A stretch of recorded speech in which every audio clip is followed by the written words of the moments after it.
The CMAA really was the voice of one crying out in the wilderness for many years.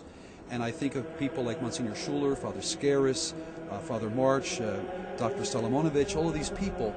And they held the torch, and they got through the tough times, and now it looks to me like there's a rebirth going on, and it's time for us to take our turn to pass the torch on to others and to begin to spread this all throughout the land. And I think it's beautiful. Ultimately, it was founded in 1874 by Germans, Sicilians, who were working to establish the same kind of music that they had in Germany here, particularly in the Midwest, and I think centered in Milwaukee at the beginning. And it has had its changes over the years since the Second Vatican Council. There was an amalgamation with yet another church music organization that formed the Church Music Association of America. So this specific organization is the amalgamation of two that was made after the council. I want to fill in the gaps in my musical education, and I think CMAA has been the best group I've seen so far to help me be prepared as a music director at a Catholic parish.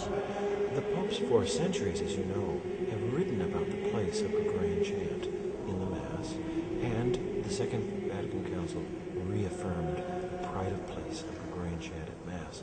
You're right, people are surprised to find that out. And in fact, it has never changed. Gregorian chant is the music of the Roman Rite, and always has been. How's the colloquium gone so far for you? It's wonderful.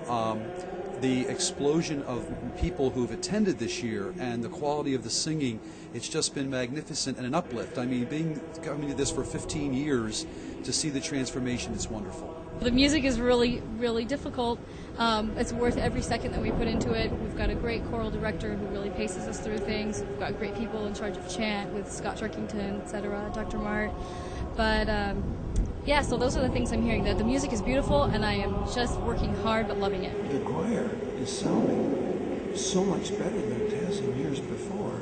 And I have talked to quite a number of people who are quite skilled musicians. So I think the level is higher. I'm sure there are many beginners also.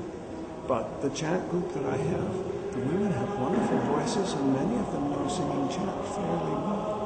People are looking for something more serious in church, and the word is getting around that Gregorian chant was not suppressed at the Second Vatican Council.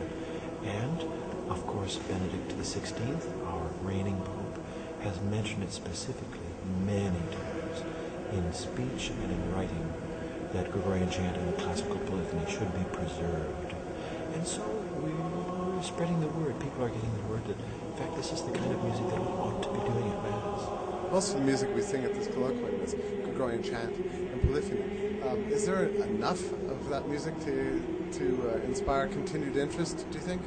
Here at this colloquium? Yes, or in general? Oh, well, of course. And I just think that word has to get out.